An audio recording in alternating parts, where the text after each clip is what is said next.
Hello बच्चों, let's see the question. The question से find the coefficient of correlation from the flowing data. n is equal to 10, summation x is equal to 55, summation y is equal to 40, summation x square is equal to 385, summation y square is equal to 192, and summation x plus y whole raised to power 2 is 947।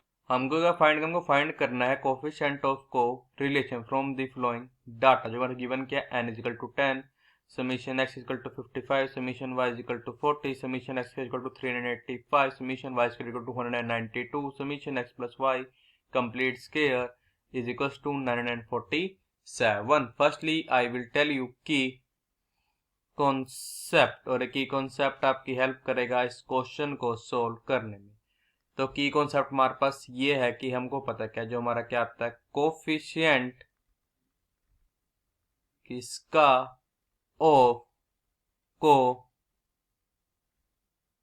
Correlation, ये हमारे से equal होता है this is equal to, मेरे को देखो ये हमारा अब इक्वल होता है n, मीन पता है नंबर ऑफ टर्म्स, इंटू बचेगा समीशन x y माइनस बचेगा summation x into summation y, and this is divided by, ये होता है, ये हमारा डिवाइड होता है square root of n into क्या देगा समीशन x का स्क्वायर, फिर पाएगा minus square of summation x, and this is multiplied by, यहाँ से मल्टीप्लाई हो जाएगा square root of n into पड़ेगा समीशन y स्क्वायर, फिर आ जाएगा minus square of summation y।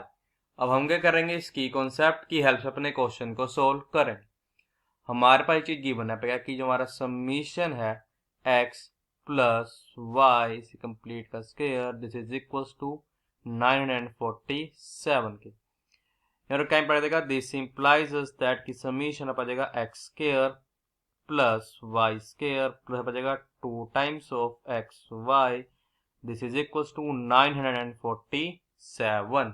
This implies that की समीशन x स्क्वायर प्लस पाएगा summation y square बचेगा plus 2 times of summation x y, this is equal to 947। This implies that जो हमारा summation x square है ये हमारे को 385 के, प्लस जो हमारा समीशन वाई स्क्वायर है ये हमारे को 192 के, प्लस आ जाएगा 2 times of summation x y is equal to 947।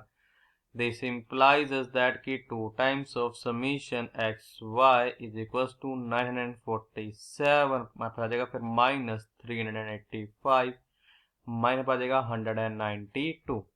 This implies that की 2 times of summation x y जो है ये आ जाएगा, दिस इज इक्वल्स टू, ये हमारे को आ जाएगा 370 के। दिस इंप्लाइज दैट जो वैल्यू आएगी समीशन एक्स वाई की यहाँ से आ जाएगी, this is equal to 370 divided by 2 mean आ जाएगा 185 आ जाएगा। तो हम क्या फाइंड करते हैं, हमारा कोफिशिएंट ऑफ कोरिलेशन,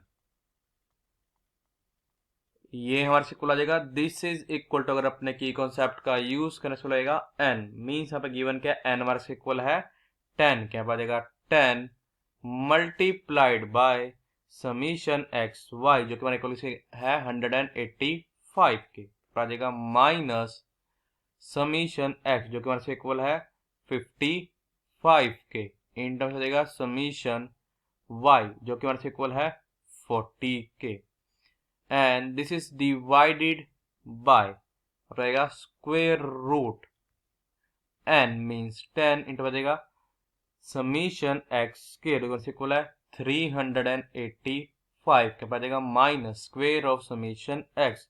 अब जो समीशन x है यहाँ इक्वल है 55 बता जाएगा 55 का स्क्वायर इंटू बचेगा स्क्वायर रूट ऑफ 10 इंटू बचेगा समीशन y स्क्वायर से इक्वल है 192 2 बचेगा 192 माइनस बचेगा स्क्वायर ऑफ समीशन y, और जो समीशन y है हमसे है 40 का बचेगा 40 का square. This is equal to 10 multiply 185 minus 55 multiply 40, हमसे होता है ये मतलब माइनस 350 के। दिस इज डिवाइडेड बाय बचेगा square root of 10 multiply 385 minus square of 55, मेरे को आ जाएगा 825 इंटू बचेगा square root of 10 multiply 192 minus square of 40, this is equal to 320, this is equal to minus 350, this is divided bye square root of 825, ये हमारे को होता है 5 इंटू स्क्वायर रूट ऑफ 30 के, स्क्वायर रूट ऑफ 320 हमारे होता है ये हमारे को होता है 8 इंटू स्क्वायर रूट ऑफ 5 के। दिस इज इक्वल्स टू हमारे हो जाएगा, देखो ये हमारा इक्वल हो जाएगा, जिसको कंप्लीट को सोल्व करेंगे आंसर का रिक्वायर्ड लास्ट में minus 0.6। This implies us that हमारे पास जो कोफिशिएंट आएगा, कोफिशिएंट ऑफ कोरिलेशन, ये हमारे से इक्वल आ जाएगा, ये हमारा इक्वल आ जाएगा माइनस 0.68 के। So the final answer is coefficient of correlation is equal to minus 0.68। I hope you understood it well. All the best. Thank you.